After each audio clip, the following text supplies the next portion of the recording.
Phone tapping కేసులో కీలక నిందితుడిగా అనుమానిస్తున్న ప్రభాకర్ రావును ఇవాళ మరోసారి సిట్ అధికారులు విచారించనున్నారు. గత ఉప ఎన్నికల సమయంలో రాజకీయ నేతల ఫోన్లు ట్యాప్ చేసినట్లు ప్రభాకర్ రావుపై ఆరోపణలున్నాయి. నిన్న ప్రణీత్ రావును సుదీర్ఘంగా సిట్ అధికారులు విచారించారు. ఆ విచారణలో ప్రణీత్ రావు వెల్లడించిన విషయాల్లో ఎఫ్ఎస్ఎల్ రిపోర్ట్ ఆధారంగా ప్రభాకర్ రావును సిట్ అధికారులు విచారించనున్నారు.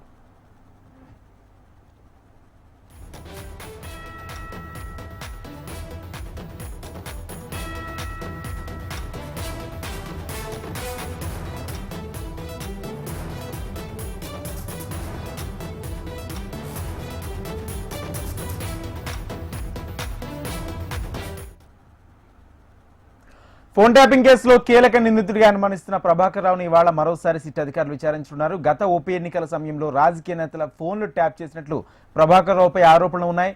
నిన్న ప్రణీత్ రావును సుదీర్ఘంగా సిట్ అధికారులు విచారించారు. ఆ విచారణలో ప్రణీత్ రావు వెల్లడించిన విషయాలపై పాటు ఎఫ్ఎస్ఎల్ రిపోర్ట్ ఆధారంగా ప్రభాకర్ రావును సిట్ అధికారులు విచారించనున్నారు. ఇదే అంశానికి సంబంధించి పూర్తి సమాచారం మా ప్రతినిధి రమణ అందిస్తారు. రమణ, రాజేంద్ర, అంటే ఫోన్ ట్యాపింగ్ కేసు అయితే కొంత కీలక దశలో ఉందని భావించాలి. రాజకీయంగా కూడా తీవ్ర దుమారం వేస్తున్న ఈ కేసుకు సంబంధించి వరుసగా విచారణల పర్వం కొనసాగుతుంది. అంటే ప్రభాకర్ రావు ఎప్పుడైతే హైదరాబాద్కు వచ్చాడో ఆ తర్వాత కేసులో కొంత వేగం పుంజుకుందని చెప్పాలి.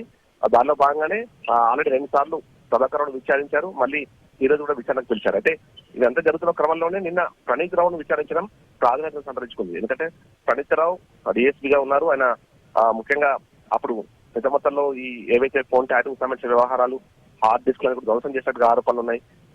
అంటే ప్రభాకర్ రావును 2 రోజుల పాటు విచారించిన సందర్భంలో తాను ఎవరికీ ఆదేశాలు ఇవ్వలేదు, ట్యాపింగ్ సంబంధించి తను ఎక్కడైనా ఆదేశం ఇచ్చినట్టుగా మీద ఆధారాలు ఉన్నాయంటూ కూడా ఆయన ఎదురు ప్రశ్నించని కూడా చెప్పారు. అయితే ఈ క్రమంలోనే ప్రణీత్ రావు నిన్న విచారించి ప్రణీత్ రావు గారు కొంత సమాచారం సేకరించినట్టుగా తెలుస్తుంది.